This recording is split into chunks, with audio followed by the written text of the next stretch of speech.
Good Morning Nigeria. Today we shall focus on the agenda for Nigeria's Inspector General of Police.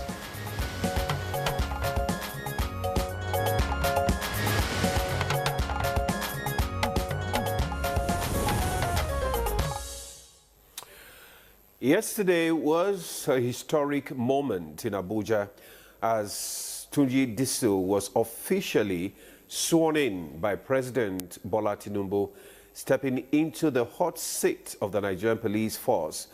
Disu isn't just taking on a title, he's taking on the enormous responsibility of reshaping an institution at the crossroads. Well, with the public trust stretched thin and security challenges mounting, all eyes are on him to deliver tangible, lasting change. You're right, Victor. This isn't about ceremonial pomp, but the stakes are real. Disu is expected to tackle rising insecurity head-on, implement deep structural reforms, and champion accountability across the force. Now, from improving officer welfare to ensuring human rights are respected, the road ahead demands a delicate balance of firmness, strategy, and of course, vision. Yes, vision. Intelligence-led policing isn't just jargon anymore. It's the cornerstone for rebuilding confidence in communities nationwide. And, Ademola, let's not forget that restoring the Nigeria Police Force's credibility is not just a top, to down job. It's about building a culture of professionalism at every level, from traffic officers on our streets to detectives tackling complex crimes.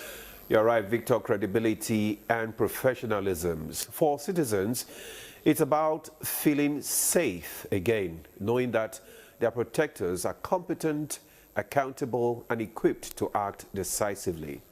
Now, Disu's tenure could very well redefine what policing looks like in Nigeria for years to come. Let me also mention that the IGP just inaugurated a steering committee, Commission on State Police. So today we'll review the key priorities and policy agenda before the newly sworn-in Inspector General of Police, Olatunji Disu. Thanks for joining us. I am Ademola Adeoye. And I'm Victor Azu. Let me join Ademola in welcoming you to the program. We're live on the network service of the NTA. You're still watching Good Morning Nigeria on the network service of the NTA. To begin our conversation on agenda before the country's new Inspector General of Police, let's listen to this background report put together by Joseph Osem. Olatunji Disu has officially taken the oath as Nigeria's new Inspector General of Police, ushering in what many hope will be a new era of policing in the country. President Bola Tinubu expressed confidence in the 59-year-old Lagos State native, highlighting his ability to lead a rejuvenated force committed to peace and stability nationwide. I know your record. Nigeria is challenged right now with banditry, terrorism, and all sorts of criminal activities. You've been part of the thinking, and you've been part of the innovation. The Police Council echoed this sentiment, pointing to Disu's track record as proof the nation's security apparatus is in capable hands. He has his work cut out for him, especially in this age of talks about state police. Now, the challenges are there. He's been through it. He did a major assignment with the Rapid Response in Lagos State and FCT, so he has a record to show. Disu's career speaks volumes. He led the first Nigerian police contingent to the African Union peacekeeping mission in Sudan in 2005, commanded the Rapid Response Squad in Lagos, and served as Commissioner of Police in Rivers State, among other roles. But beyond his resume, expectations are sky high. Analysts are calling for improved accountability, better welfare for officers, strengthened community policing, and a zero-tolerance approach to brutality. Nigeria's security challenges are immense: insurgency, banditry, communal clashes in parts of the north, separatist tension in southeast, and widespread criminality. IGP Dissel's tenure also begins at a sensitive time as the country gears up for the 2027 general elections, a period during which the integrity of the police will be under intense scrutiny. Despite these pressures, IGP Dissel says he is ready and motivated to deliver on this mandate. I'm bringing law and order to the table. This morning, security experts take a closer look at Nigeria's internal security landscape and the monumental task that lies ahead for the new IGP, Olatunji Dissel. All right, many thanks, Joseph Osem, for that background report. Let's begin the conversation, of course, by introducing our guests. And here in the studio, we have two retired AIGs, Assistant Inspectors General of Police. And I begin by introducing Abutu Yaro, AIG retired, and fellow National Defense College. Welcome you to Good Morning Nigeria yet again. Thank you. Good morning. Thank you for having me. Also joining us here is Mr. Wilson Inalego, is also a retired Assistant Inspector General of Police. Mr. Inalego, it's good to have you again join us for a conversation. Yeah, thanks for having me. Also, we have joining us via Zoom is Dr. Yauze Getso. He's a security, intelligence, and investigation expert. Dr. Getso, it's good to have you join us. Good morning. Good morning. Thank you for having me. All right, thank you. Now let's begin our conversation right now with Abutu Yaro, retired AIG. Well, do we say congratulations to the police force now for this new AIG? Tell us, you've been in the force for so many years, I mean decades, but you're retired now. From what has been happening, latest developments, how would you assess the present police force, and what do you think are the challenges, in front of the newly Inspector General of Police? Thank you very much. I want to start by saying congratulations to Nigeria for having the opportunity of the appointment of Tunde Disu as the Inspector General of Police. Congratulations in the sense that the unique personality he's bringing to bear on our policing system calls for applause. We know ourselves, and we've been in the system for years.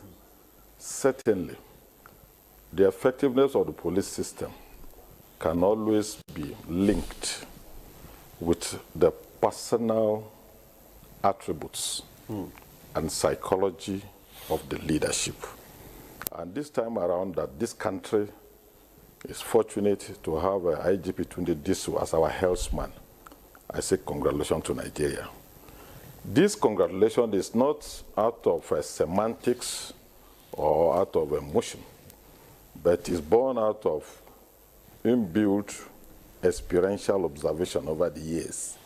From what he has delivered in the field, particularly operational dynamics, and that is the area that Nigerian policing services seems to be more needful now, operations. We are expecting elections.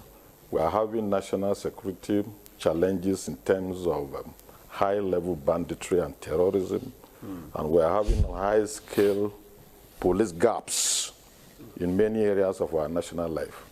And therefore, in that spectrum, when we have an operationally fledged veteran in the person of Tunde Disu, I say congratulations to Nigeria and congratulations to Mr. President for taking time to identify some of these key and positive attributes that informed the appointment. And I believe in the days ahead, the difference will manifestingly become clear, and it will affirm this inborn observation we have and to justify the appointment. I congratulate Nigeria once more, and I thank Mr. President for this opportunity given to Tunde Disu to serve. I think Nigeria will not regret it, and I believe police service delivery will be at its peak in the days ahead. However, it is important that as opportunity is given, we must provide latitude for opportunity to be translated into positive effects. Whereas the new helpsman is an operational czar, so to speak, the nation and the political authority must be willing to provide him the necessary wherewithal to operationalize the dynamics of the Nigerian police system. One can be very effective by your dint of knowledge and experience, but the operating environment may become a necessary setback. And in this respect, I want to use this opportunity to appeal to the political leadership of our country to ensure that they provide Tunde Disu the necessary wherewithal to operationalize police activities in our country and deliver the mandate. We in the security sector, we know his pedigree, we know his capacity, and we know his ability to make a turnaround. More so, it is important for what is needed to turn around the operationalization of the system to be made available. Thank you. You have not told us your assessment of the police generally, right? My now. assessment of the police is that the police services delivered in our country so far is commensurate with what the country provided them to operate. Policing is just like a housewife providing meals for you. The sweetness or the quality and quantity of meal provided by your housewife is largely dependent on the inputs and the logistics you provided. Police does not operate in a vacuum. All police systems, most parts of the world, they operate on first-line charge. But in our own system here, we're operating a police system that is based on envelope budgeting system. No police anywhere in the world would deliver the national mandate in the way expected if this kind of characteristics exist. So the point I'm making is that the police we have been running has been doing well, consistent with what we provided them. That's the point I'm making. Okay. I tend to be challenged. Let the nation ask the police entities that in the last 5 years, this is a quantum of what we did for you people to perform. And this is our expectation. It can be debated. These things are very factual. So what I'm trying to say is that the police have performed well in consonance with what has been made available to them to operate. Like you as a broadcasting outfit now, your excellence as an NT entity cannot be over and beyond the operating tools and logistics provided by an NTA management or federal government. No matter how excellent you are in broadcasting, the tools, the availability of tools determine the excellent service delivery you can put across. So I am saying, and I repeat, and I'm ready to be challenged, that the performance of the police in our country so far is consistent with what our country has made available to them to perform. As we speak, we have police that even in Abuja here, for the past 25 years, we have not built barracks for them to sleep. And for the past 25 years, we have quadrupled their number. As we speak, a police is serving at FCT Command near Central Bank here, but it shuttles to work from Abaji, his village, and comes here daily under that atmosphere. What kind of dexterity of service do you expect? You were in this country where Federal Highway was very ubiquitous with their vehicles, with their personnel, with arms on our highway, without anybody prescribing them. Federal Highway vanished, we couldn't see. So under that atmosphere, even if a Federal Highway personnel is available, determined to work, but the operating tools to patrol your highway with weapons and vehicles and ration and allowances is not there, what does it do? So I want this country to be very fair to their police. As one police officer said before, Alozie Ogugbuaja, a country begets the kind of police you deserve.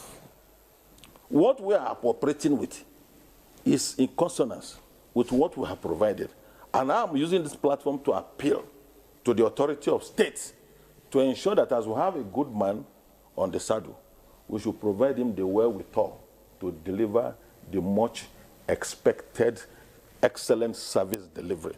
Tunde Disu cannot operate with bare hands.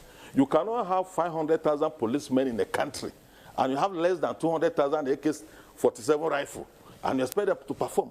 You cannot have 230 million citizenry, and you don't have police ammunition up to 5 million in stock, and you expect them to perform. You cannot police 230 million population, whereby you have only 3 water cannons working in your country. You cannot police 230 million people, whereby you don't have canisters. You cannot police 230 million people, whereby people who left police last year, 3 years ago, they are still waiting at the gate of National Assembly. We have refused to pay them their pensioners at when due. They have prepared their exit bill to leave the mundane and extortive pension scheme, which has been prepared. We have not galvanized it into a result to make them to work. At the end of the day, we cannot really have a functional police with a demoralized working system. And this is a national challenge to all of us. AIG Abutuyaro, I think what you have rather told us, my reading of everything you have said, is that the task before the new IGP is enormous. It has a lot to deal with. That's what you have succeeded in telling us. But thank you very much. Before I get to AIG Wilson Nalegu, let me introduce, I understand that we have joining us via Zoom, General John Temlong, who is the first commander, multinational joint task force, and former president, Alumni Association of the National Defense College.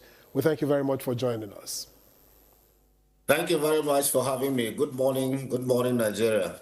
We'll get back to you. Now let me get to retired AIG Wilson Nalegu.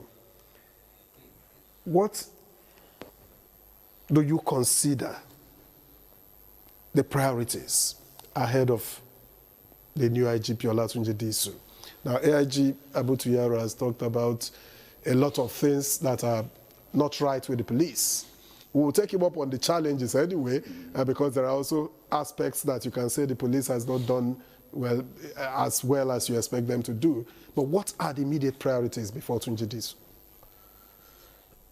I think the IG resetting the policing culture of the Nigeria police force in Nigeria.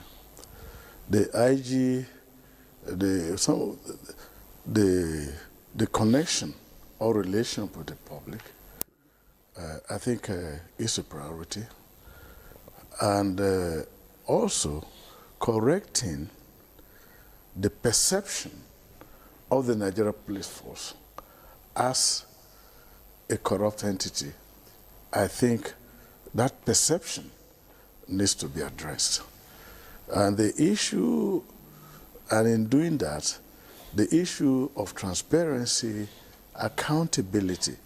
And I think the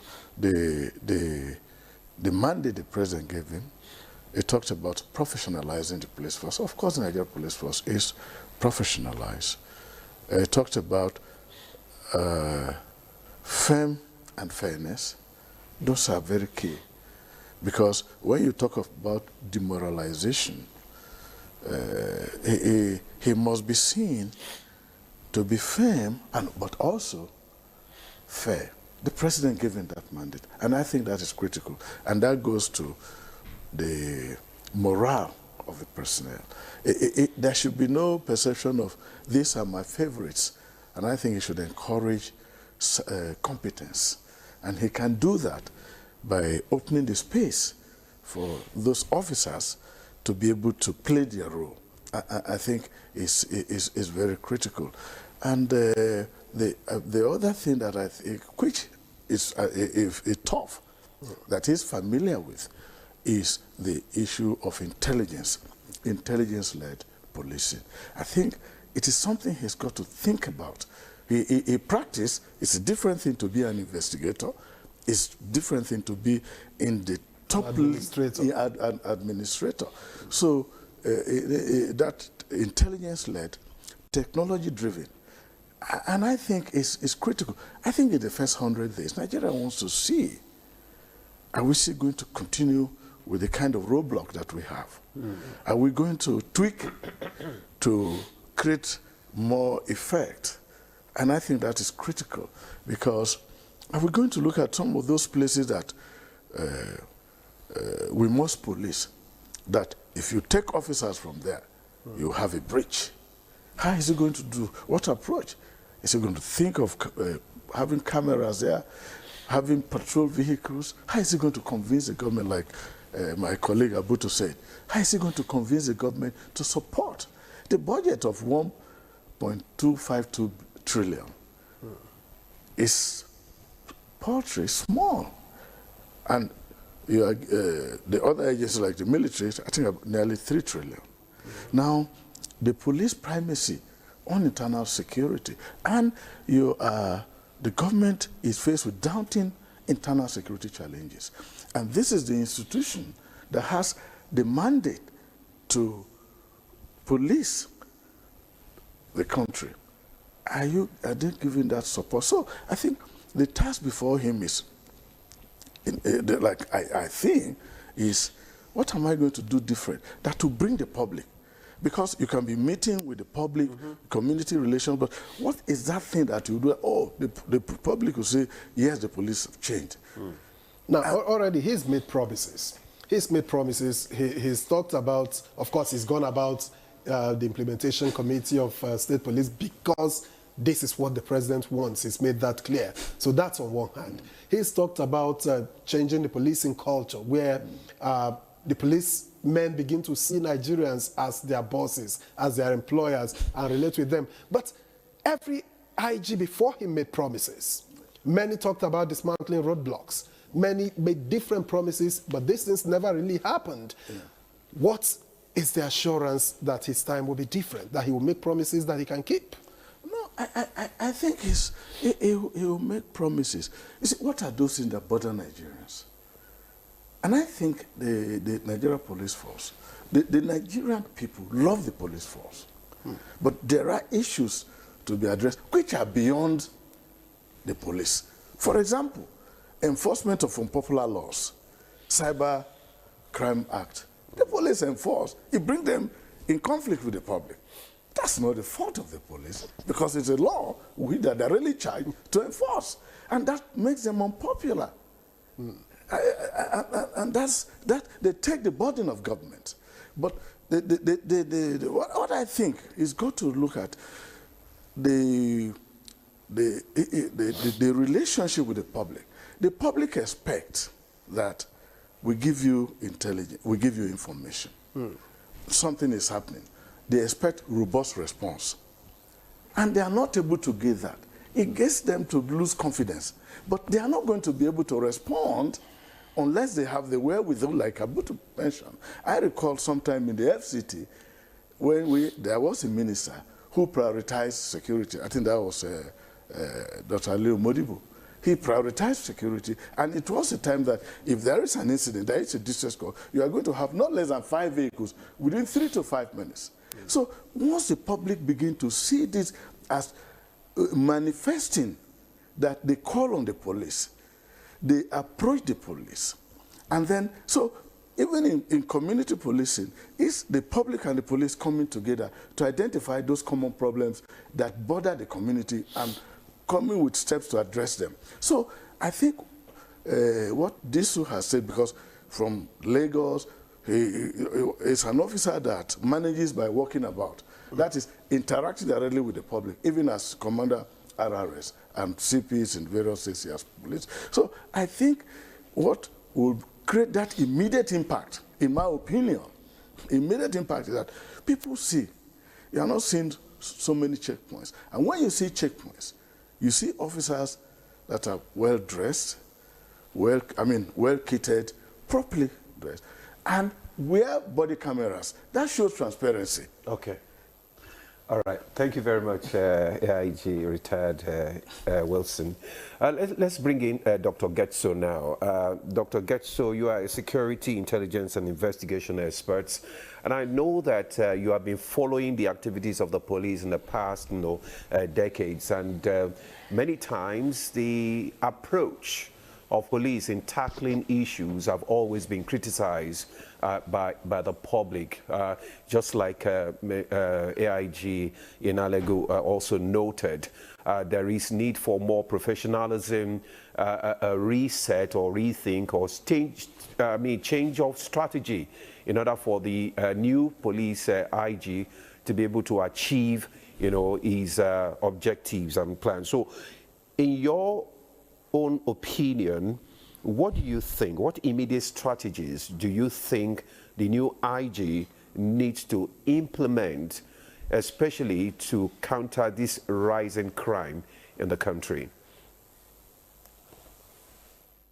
Well, thank you very much. First of all, while congratulating the new IGP and congratulating Nigerians for having the normal procedure of removing Mr. A and placing Mr. B, which is just normal in the country. But as far as I'm concerned, it is not all about changing the leadership.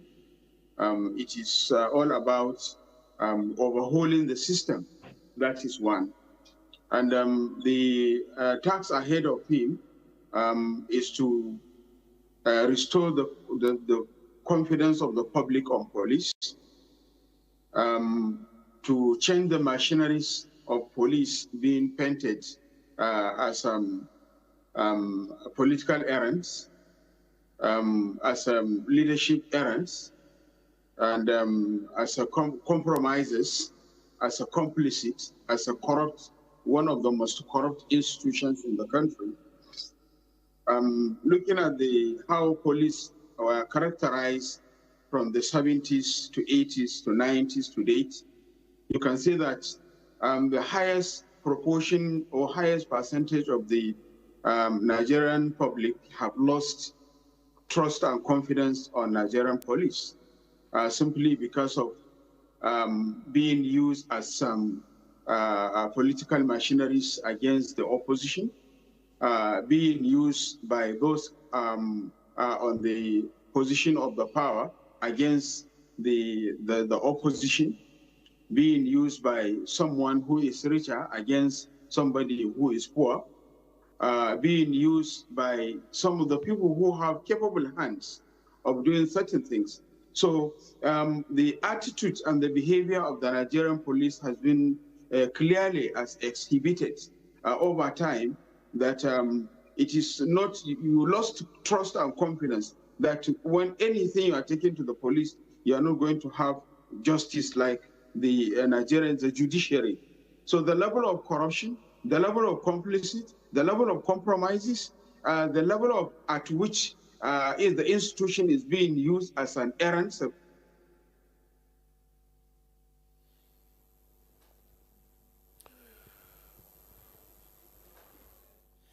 Oh, okay. We seem to have lost him there. Probably we just go to General Temlong. You know, you have a conflicting circumstance.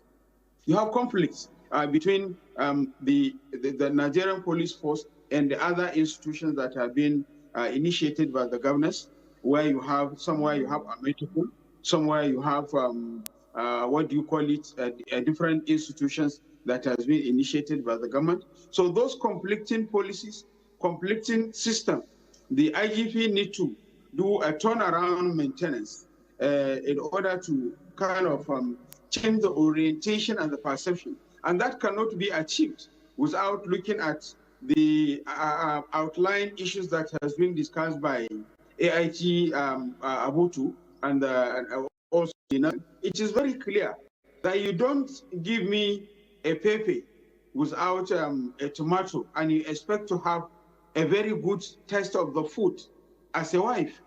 And you don't just ask me to go to school as a son without providing an enabling environment for which maybe you give me transport, you provide a teacher, you provide a classroom. You just ask me, just go out, the school is there.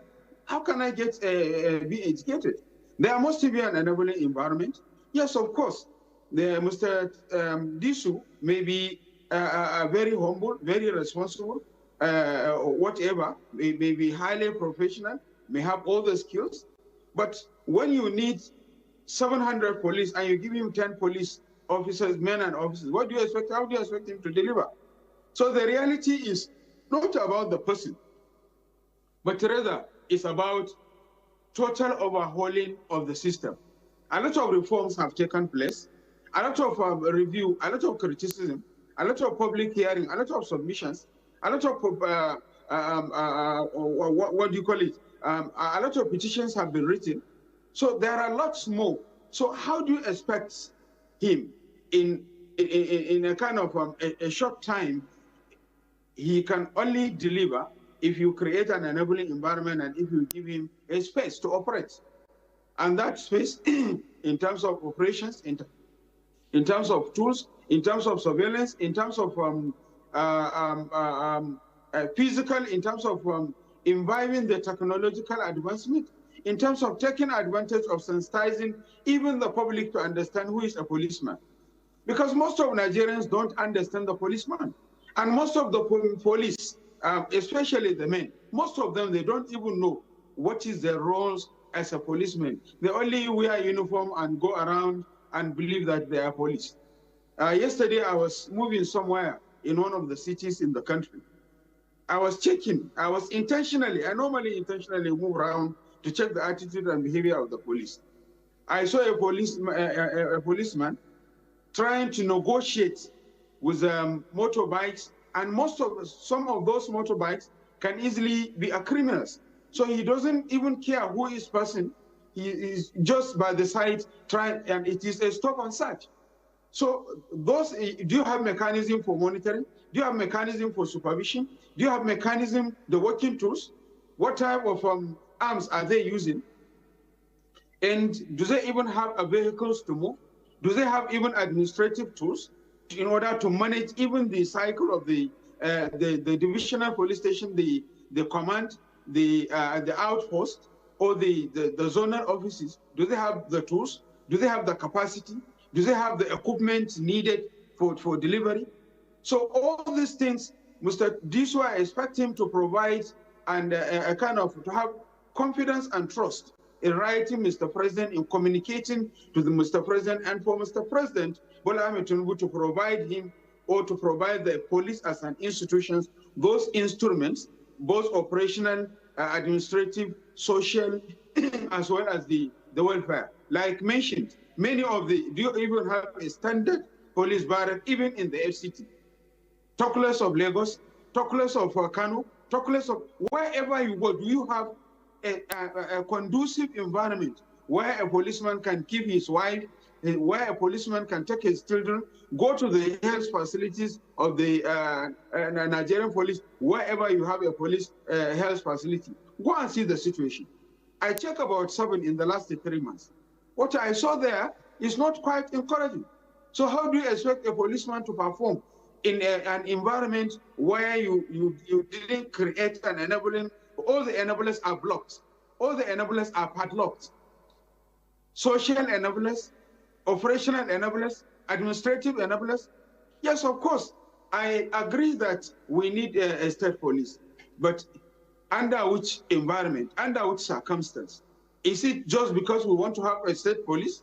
We want to have the name, or we want to have it in the history that during our administration, we were able to have the state police? Yes, of course, state police is important. But what of the conflicting policies that we have, where you have Hizbah, you have Amotekun, you have community watch, you have this, you have that? So how are we going to deal with those things? What effort, what plan do we have? I don't think it is just for us to have Mr. Tunde Disu, Mr. Disu as a new IGP. That matters. No. We need a total overhaul, the system, total overhaul of the system, and we need to have an enabling environment for him to operate and for them to operate.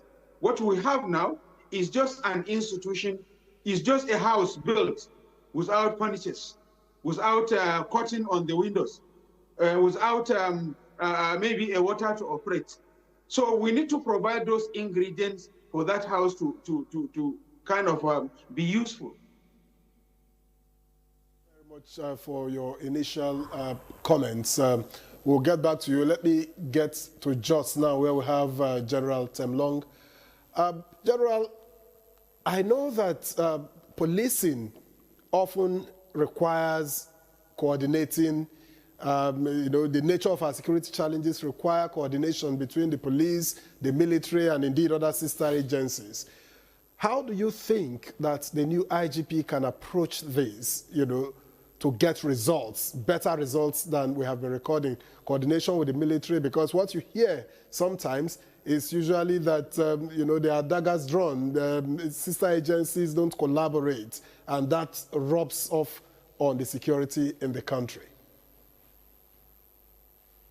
Well, thank you very much for having me. Let me first of all congratulate the new IG Tunde DC2 for being found capable by Mr. President to be appointed to head the Nigerian police at this very difficult period. I want to thank Mr. President too for picking someone that I've seen the comments have shown that he is a capable person who should be able to run the police at this moment. Having listened to what my colleagues have said, I think there is a lot that needs to be done. The most important thing that he has to do is to change the policing culture itself. I think Dr. Yahuza and AIG Nalegu, they nailed it very well. The human beings, the perception of Nigerians and the police, the perception of the military too, or the other security services about the police has to be changed. I see him having a Herculean task, not just talking or not just setting committees per se. I think he needs to sit down and look at what is the problem with the police now. Analyze it. He has seen it, but let him listen to those who have seeing the police from outside, because we are the mirror. And if you heard what Dr. Yahuza Getso said, they are quite instructive. And what AIG Nalagutu has said, they are quite instructive. They have been there and have said. I see what my friend AIG from Nasarawa say, I think Kogia, I said to more of, more of logistical or problems that needs to be addressed. But I think we need to go beyond that. Even if you give them the best of equipment and logistics that they require, and the human person who is supposed to handle it is not prepared, has not got the mindset, the culture to do what it's supposed to do, you're just wasting your time. The important thing is that we must have the man who is trained and professionally and has the culture and etiquette to be able to do it as the way it is done. Unfortunately, over the years, progressively, we have had a culture breakdown in a way that even the young men you are recruiting now see policing as what it is now on the road. So if you are going to invite, taking them in, they just see policing as what do you carry? The machine man, he sees him as having authority. If you go onto the roads, so the bigger roads on market days, and see how these machine boys suffer. See them, they are collecting as if it's a way of collecting money. In fact, an American chap who came here to Jos one time had asked his host, said, don't they pay Nigerian policemen? That he saw them collecting money along the road, as if that was their salary. I mean, that is the culture that even from outside they see. So any young man now, if you ask him, why do you want to join the police? I want to go and arrest somebody. I want to go and deal with somebody who has been dealing with my family. I want to go and make money. That's the culture. So even if you now talk to say you want to do state policing as Dr. Gage, so who are you going to employ? Who is going to train the state police you're talking about? We are moving from A to B. We were having state or regional and native authority police before. And this was abrogated because the minorities cry to Her Majesty's government and say, look, they have a fear that going into independence, they are going to use the police to oppress them. And so this Willing Commission report was set up, a commission was set up. And it was in the wisdom of that commission that said we should scrap the regional and native authority police and have a centralized police. And it worked. Now, if it's not working, now what have we done? Have we interrogated why it is not working? If we do that, we are giving them Panadol now, whereas they are not having, it's not malaria, it's malaria fever they're having, but we are giving them Panadol. So how can they be effective? Panadol will only reduce the fever, but it will not treat the fever. Now you want to carry that malaria and send it to the States, and you think that it's going to work. It's not going to work. You see, you don't have to start inventing the wheel now. The wheel has been invented. What you need is to modify. The Nigerian army saw that problem when we came back from the Civil War. We had officers who had risen to the rank of colonels, brigadier generals who had not even attended staff colleges because they were all the way fighting. We had soldiers who left depot and had not gone to any other training at all, and they were warrant officers because they performed very well during the Civil War. So you had a problem of leadership in the armed forces. So what General Danjuma did was to go and get the British Army training team to come and establish this Army Staff College then, before it became the Armed Forces Command and Staff College, to retrain officers. And what they did was to have a senior executive course for the set of officers. We had corps commanders, General Babangida and co. They attended those courses. They spent just about 5 months for courses, which was supposed to be a 1-year course. And they trained them, and then those who are not are retrained them. So the team remained there in Jaji and other places and trained the Nigerian officers and gave them back the culture of soldiering. And that we picked up. We need to look at something like that. When the American army came back from Vietnam, they had to do something. And that was when the Nicole Goldwater Act was promulgated to change the whole armed forces of America and give them a leadership, the chairmanship, joint chief of staff, and the rest, to have a sort of cooperation and work as a joint team. Now we need to look at those things.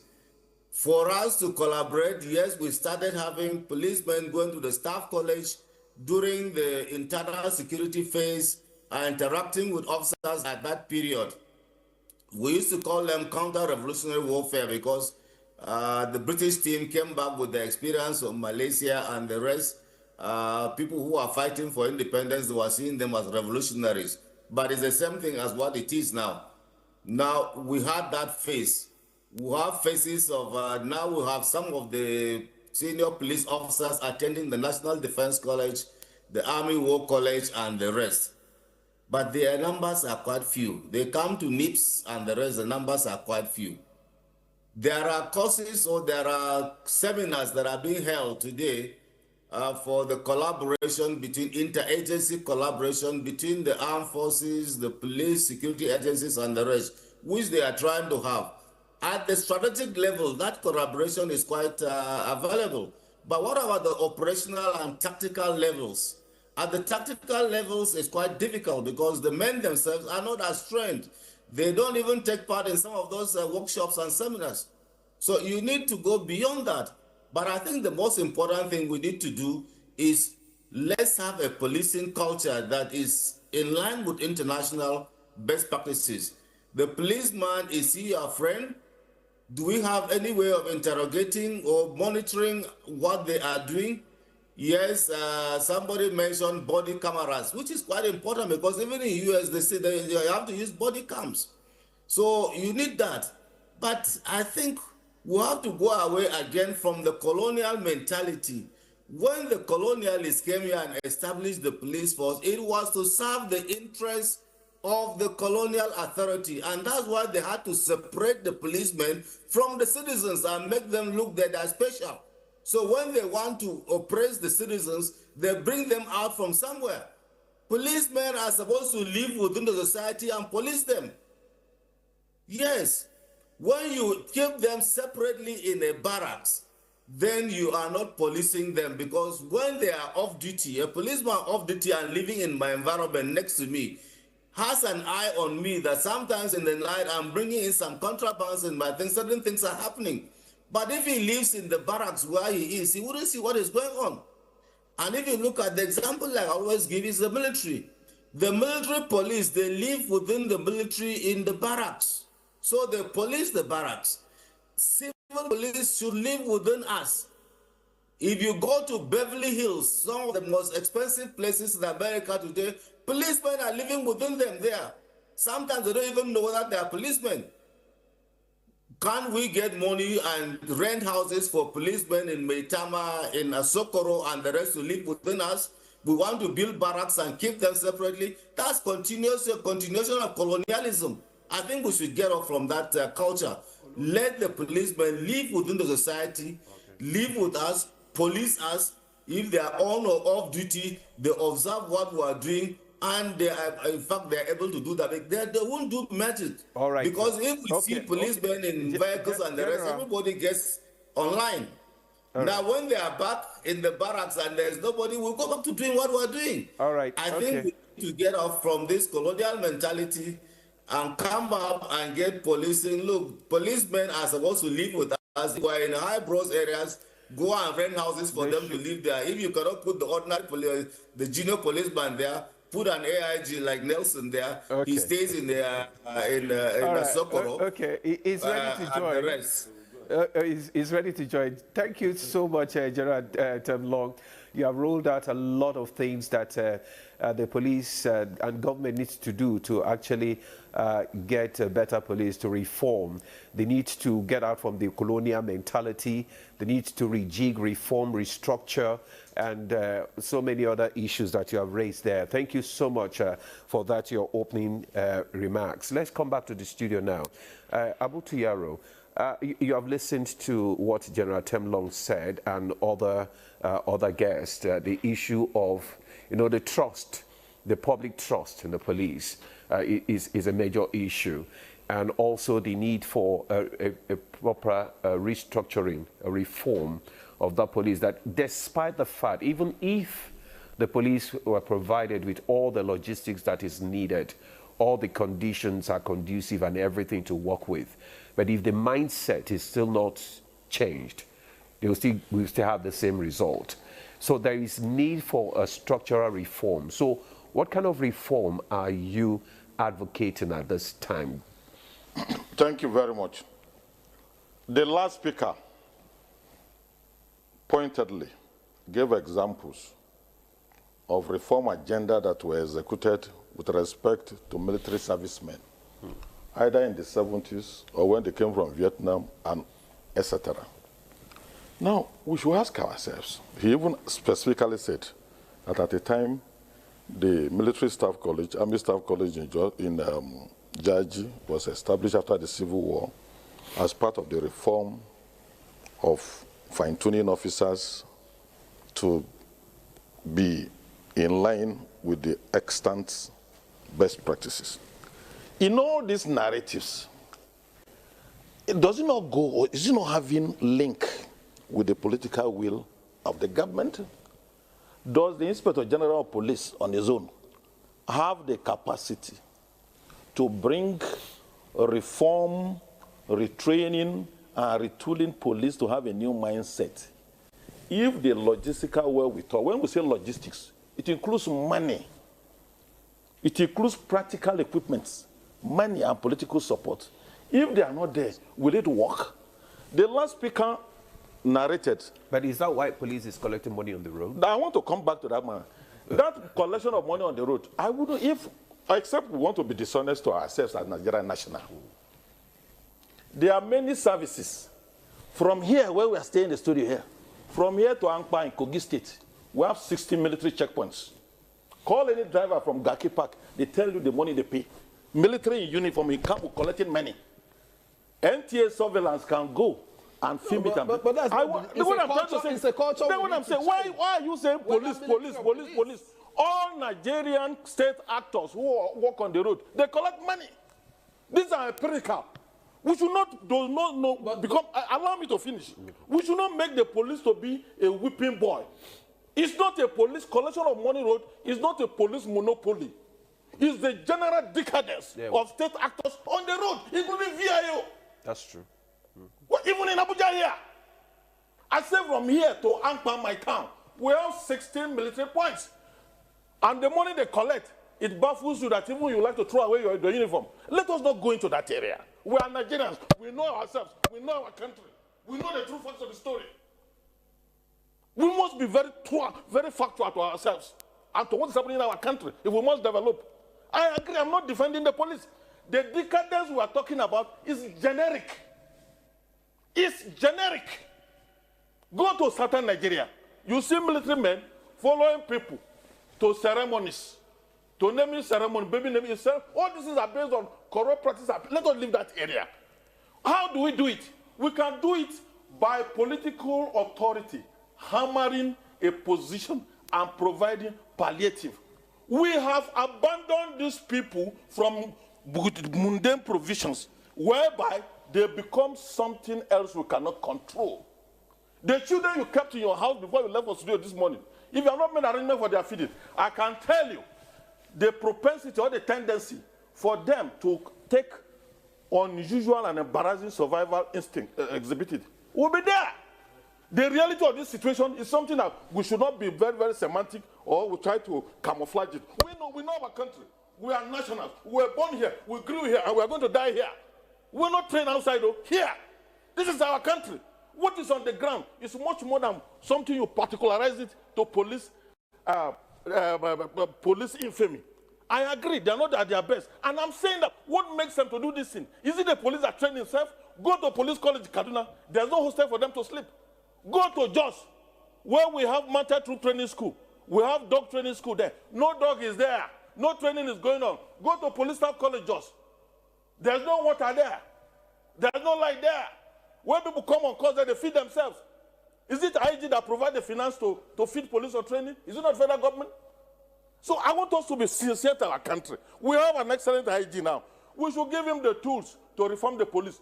Police, before we join, every inspector appointed normally go to Wakefield in England for 6 months course. Or guy in Lagos here. What stopped us from sending police to Wakefield? We used to send police to police academy in Egypt.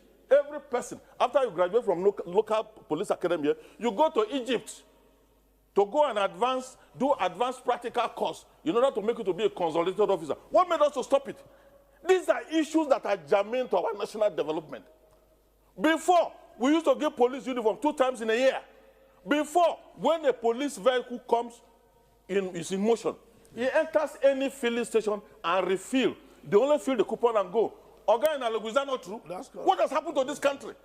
The sergeants and inspectors see them with vehicles on the road. They foiled it themselves. I am here. Anybody can contradict me, either outside the studio or here. I'm talking from practical experiential point of view.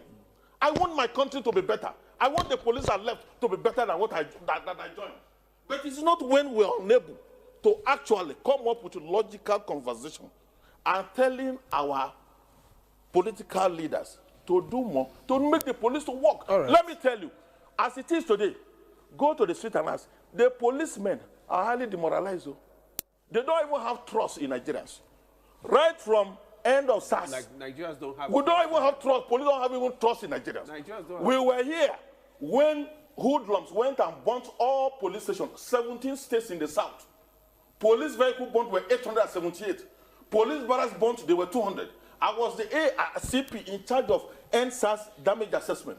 As of today, no replacement, nothing. Even in Ibadan, a sergeant was killed, was roasted. Part of his body was eaten. I have the video camera. Hi.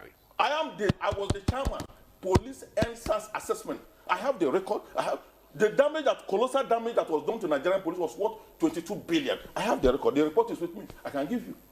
I can give the present management. We've done nothing about it. Now, at the end of the day, You say you have lost confidence. All right. We too, police, we have lost, allow me to finish. We have lost confidence in what Nigeria is doing to us. We don't have People all work for the police for time. 35 years as a DSP. You come and pay him 1.5 million naira, which you will not even pay until 7 years after he retire. And tell me that the police will have confidence in you. Let us leave this matter. So let us look for how we can help our country. So what to grow. reform would you... With the reform I'm saying, we put that Tunde Disu is having the platform, is having the manual of changing the police. The reform I'm saying is that the political authority should call Tunde Disu and ask him, well, how do you want to retrain people? Where do you want to send them to? You give them their budget, give them the location. How long will you produce good police officers for the country? 6 months, 1 year, I will do it. You give him the money. Now, ask Tunde Disu, your people are collecting money on the road. How can we stop it? He will tell them, people will put on the road, fuel their vehicle, give them dry ration. I joined the police when they used to give us dry ration. If you are going on patrol, you go to the store, you carry can rice, can this. I started this police work at Oturupu in Benue. As a young officer, 1 star, we'll go to the store and carry food ration as you are going on patrol to Toby. He knows where to come to. Okay. So all these things have vanished, and they said they collected the money. Who is wearing Nigerian uniform and not collecting money on the road? Let us leave that area. So that we don't expose ourselves. Okay, we will not expose ourselves. Thank you so much, Abutu Yaro. I know that you are so passionate about this discussion. We'll pause now. We have a lot of comments and questions from our viewers, but we'll take those questions and comments when we come back from this break. Yeah, thanks for staying with us. You're still watching Good Morning Nigeria on the network service of the NTA. And our discussion is still on the task before the new IG. We are talking about Olatunji Disu. And our guests are still here. And before we went on that short break, we told you that there are questions and comments from our viewers which we would like to read out so that our guests can respond to them. Let me just read out 2 or 3. I have 4 here. I'll read them out. We'll have response. Then Victor will also take you. Now, this one is from Alaji Garko Karus from Karusite, Abuja. It says, good morning, moderators and guests in the studio. Happy Ramadan and Lent to all Christians and Muslims. State police is a good thing to assist in combating the insecurity challenges Nigeria is facing today.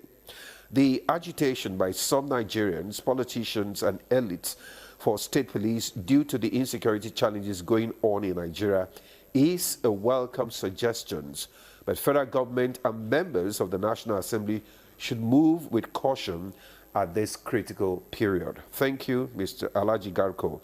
Now, this from KC. KC says, what a shame. 3 vehicles of water cannon trucks in the whole of Nigeria. I'm short of words. Please, Senate, approve money for the police. They are protecting the civilians, which includes you. Thank you, Casey. This from Salisu Tale from Kano. He says, good morning, gentlemen. Congratulations to the new IGP, and I wish him well. At the same time, I really pity him because of the situation at hand, such as high-level trust gap between the police and the citizen, police internal politics, inadequate manpower and facilities, etc. And Mr. President should please come to the aid of this high hope new IG. Thank you, NTA. All right, thank you too. Now, this from, okay, my name is it's from Ayuba. Ayuba is from Gombe.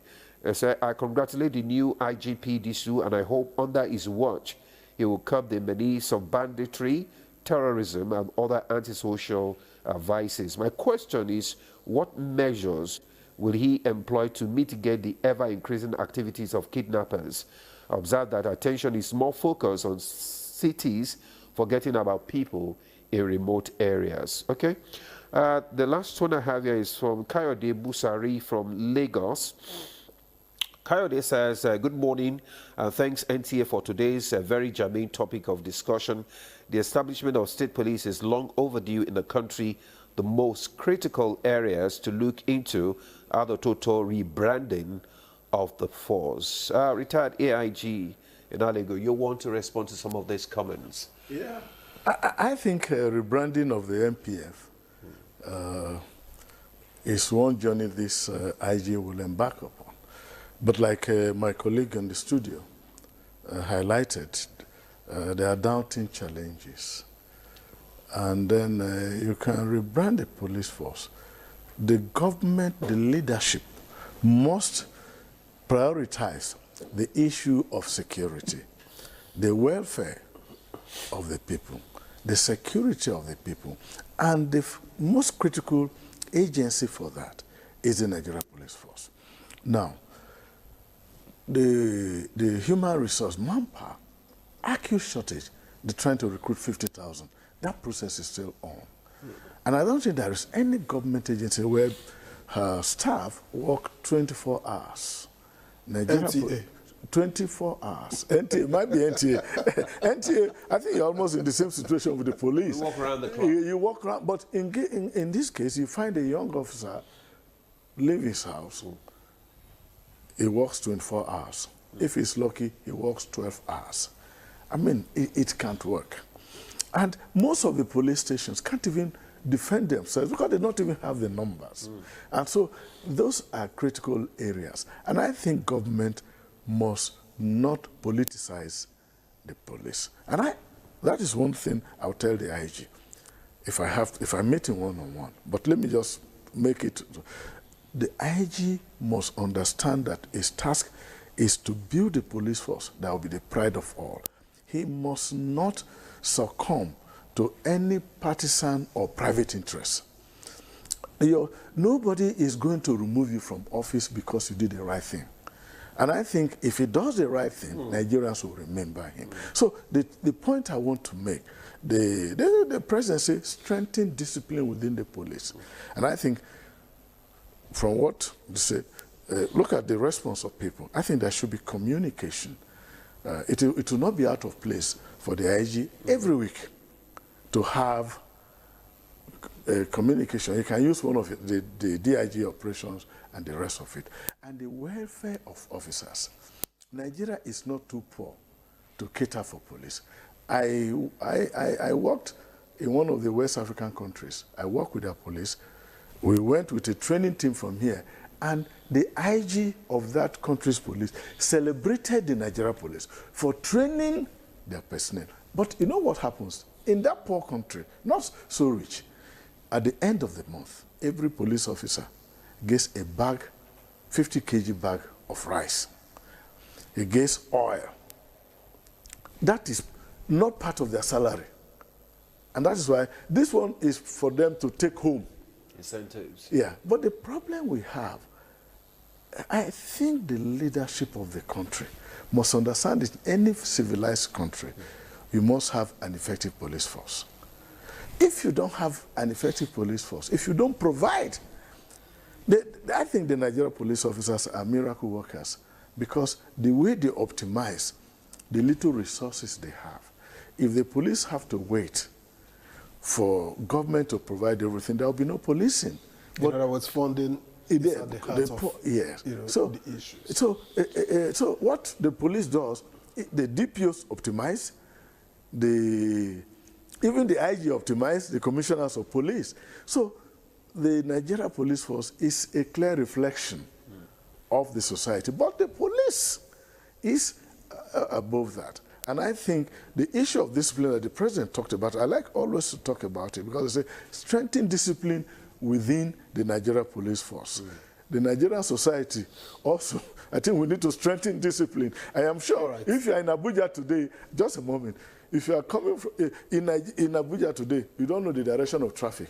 You don't know traffic, we now keep right or we keep left. Because you can be driving confidently on your right, and somebody is driving. So I think, like my colleague Abuja said, I think there's general decadence in the Nigerian society.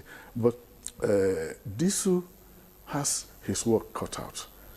First of all, the issue of internal discipline is very critical. The issue of transparency is very critical.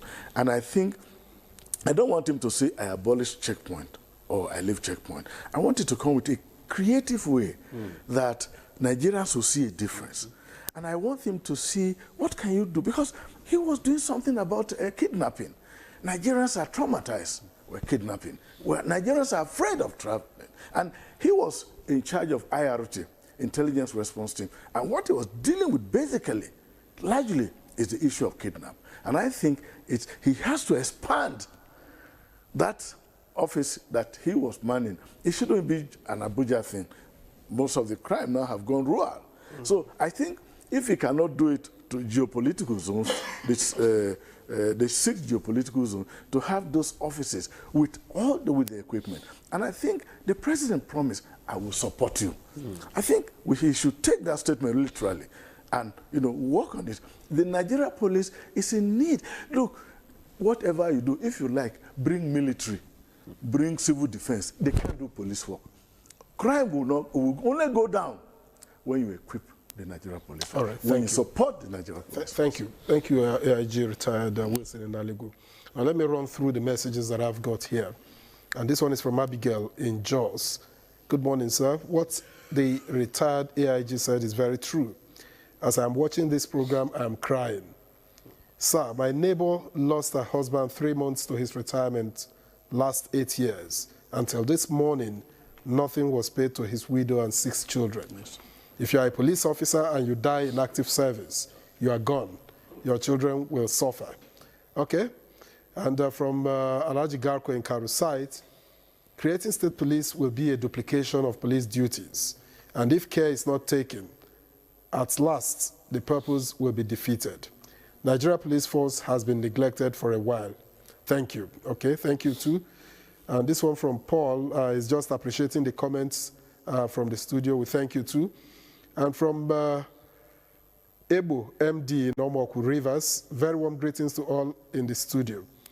Congratulations to the new IGP. He should ensure that the police becomes more people-friendly, dress them beautifully, proactive and results-oriented. He should do away with many criminal elements in the force. And from Alhaji Garko, again. Okay, he's talking about equipping the police this time around. From Joe Nice, in as much as I am not against the creation of state police, but my fear is, wouldn't it be treated the same way the Nigeria police are being treated? You should not forget that the same politicians controlling the affairs of the Nigeria police today will be the same people that will oversee the state police when established. God bless you all. God bless you too. From Ibe Chioma in Enugu, good morning, Nigeria, and congratulations to the new IGP. Please, police officers are really suffering and should be well taken care of by reducing the salaries of the ministers and senators to upgrade the officers' salaries. And finally, Nigerians always forget the sacrifices made by the police easily, but always capitalize on the error of the police. God is watching. State police is not a solution. It is going to be a weapon of victimization. What federal police cannot do, don't expect state police to perform miracles. All right, those are comments which are not really disconnected from the things we have been talking about in the studio. But let me quickly get to Dr. Yahuza Getso, because we have very short time to round off this conversation. And I'm asking, given all that has been said, given all that you have heard, where do you see, the low-hanging fruits for IGP Tunji Disu in all of this? Thank you very much. First of all, I expect Disu, IGP Disu, to be honest and to be sincere and not to be errant, and try as much as possible to tell the Mr. President and the other authorities concerned, all other stakeholders, the blunt truth about the situation of the Nigerian police and what is required for it to be fixed. We must commend the men and police officers in the Nigerian police force for doing what they are doing despite the shortcomings and the challenges.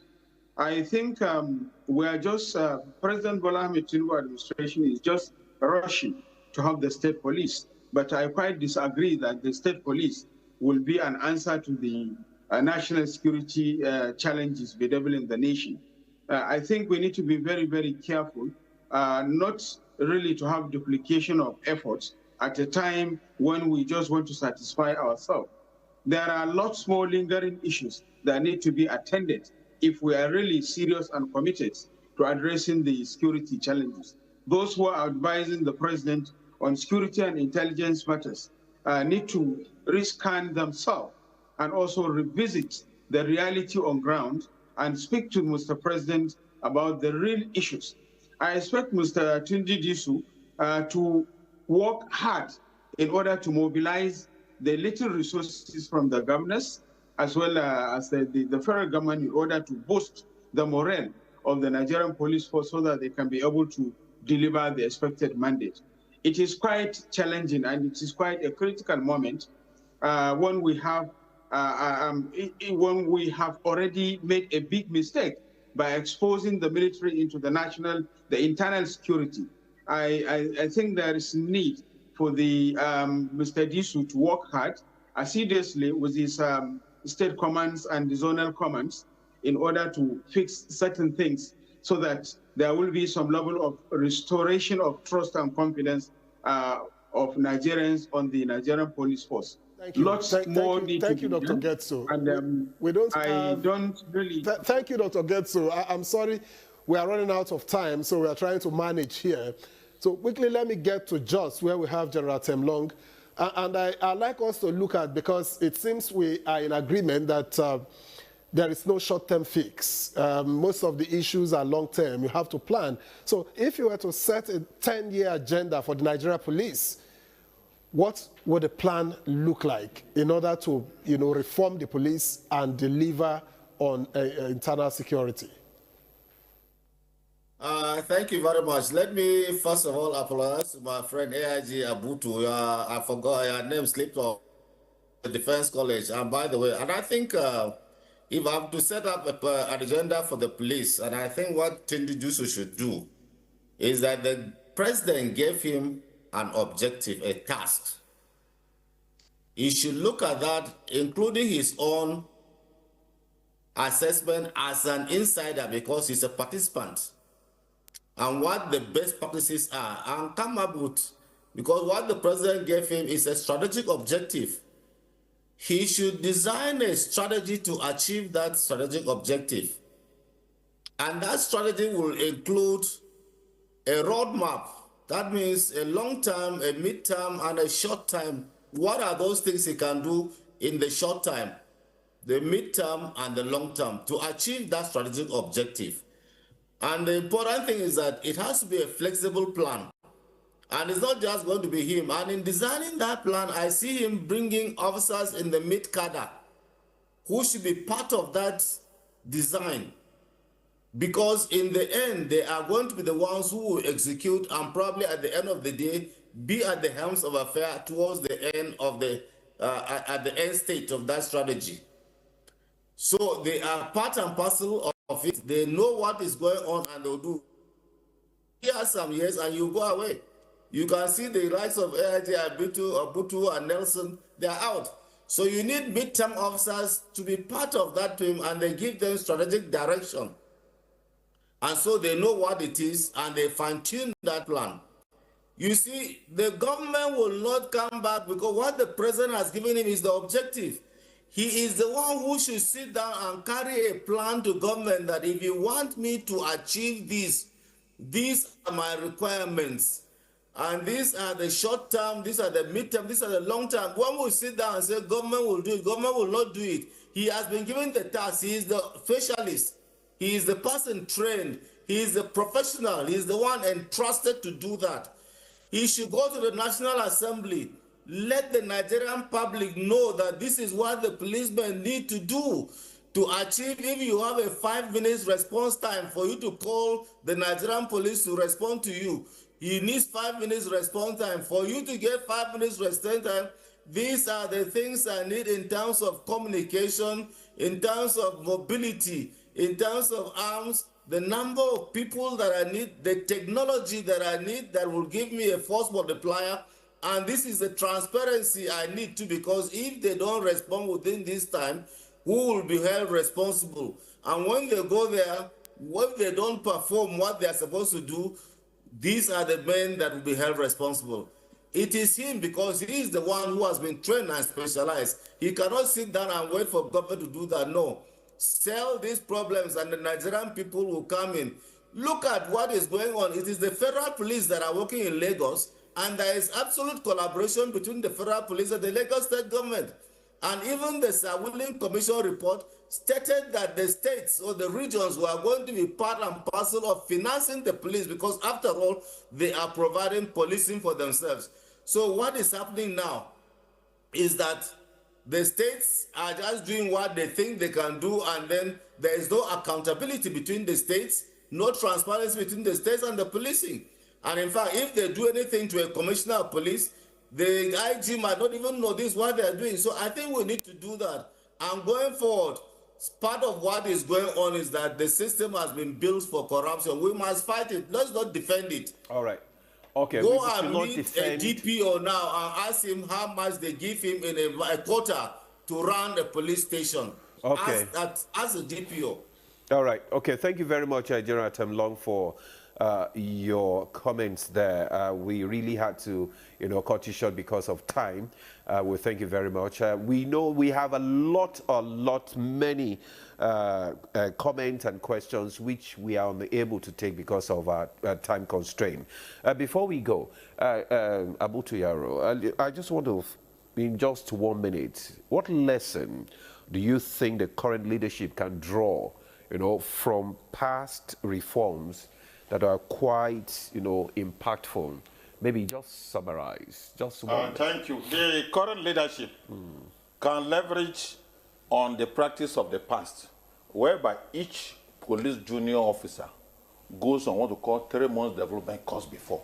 That is where we normally reorientate, reform, and prepare them for the exigencies of duty and the extant expectation of the country. Number 2, the current leadership should revive the Federal Highway Patrol as we know.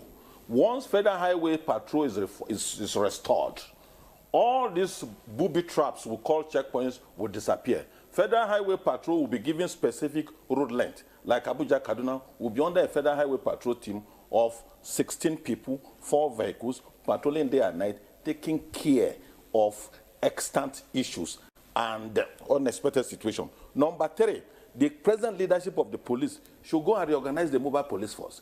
In 1962, when our former Prime Minister, Sir Abubakar Tafawa Balewa, sent police team to Malaysia to bring the concept of modern mobile police, it was done to ensure that a strong viral force that is higher than the conventional police and a little less than the military existed.